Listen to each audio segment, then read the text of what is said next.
5 இட்லி சாப்பிட்ற இடத்துல 10 இட்லி சாப்பிட்டா நான் பொறுப்பு இல்லைங்க. ஏன்னா இந்த ஆட்டுக்குடல் கறி குழம்பு சுட சுட இட்லியோட சாப்பிட்றதுக்கு அவ்வளோ ருசியா இருக்கும். எவ்வளோதான் சாப்பிட்றீங்கன்னே தெரியாது, அவ்வளோ சாப்பிட்டுட்டே இருப்பீங்க. ஆட்டுக்குடலை நல்லா சுத்தம் பண்ணி உப்பு மஞ்சத்தூள் போட்டு நல்லா வாஷ் பண்ணி தண்ணி வடிச்சிட்டு எடுத்து வச்சிருங்க. ஒரு பேன்ல பட்டை, லவங்கம், ஏலக்காய், மிளகு, ஜீரகம், பெருஞ்சீரகம், வெங்காயம், தேங்காய் சேர்த்துட்டு லைட்டா ரோஸ்ட் பண்ணி எடுத்துருங்க. சூடு ஆறுனதும் மிக்சர் ஜார்ல சேர்த்து கொஞ்சமா தண்ணி சேர்த்து நல்லா நைஸான பேஸ்டா அரைச்சு எடுத்துக்கோங்க. குக்கர்ல கொஞ்சமா எண்ணெய் சேர்த்து சூடானதும் கொஞ்சம் சோம்பு, கருவேப்பிலை சேர்த்து பொரிய விட்டுருங்க. இது கூடவே பொடியா கட் பண்ணி வச்சிருக்க வெங்காயம், பச்சை மிளகாய் சேர்த்து நல்லா வதக்கிடுங்க.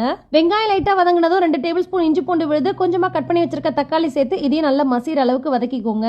கூடவே மஞ்சள் பொடி, மிளகாய் பொடி, மல்லி பொடி, தேவையான அளவுக்கு உப்பையும் சேர்த்துடுங்க. கிளீன் பண்ணி வாஷ் பண்ணி நல்லா சுடு தண்ணியில போட்டு எடுத்த குடல் கறி இதை நல்லா வடிச்சு வச்சிருக்கேன். இதை சேர்த்துட்டு நல்லா ஒரு 5-10 நிமிஷத்துக்கு வதக்கி விட்டுட்டு அதுக்கப்புறமா அரைச்சு வச்சிருக்க விழுத சேர்த்துட்டு தேவையான அளவுக்கு தண்ணி சேர்த்து நல்லா கலந்து விட்டுட்டு ஒரு 8 விசில் போல விட்டு எடுத்துக்கோங்க. நல்லா சாஃப்டா வெந்த குடல் கறி குழம்பு சூப்பரா ரெடி ஆயிடுச்சு. நல்லா சுட சுட இட்லியோட போட்டு சாப்பிடும் போது செம்ம டேஸ்டா இருக்கும். கண்டிப்பா ட்ரை பண்ணிட்டு எப்படி வந்துச்சுன்னு கமெண்ட் பண்ணுங்க. இந்த மாதிரி நிறைய ரெசிபிஸ் தெரிஞ்சுக்க உடனே ஃபாலோ பண்ணுங்க. நன்றி.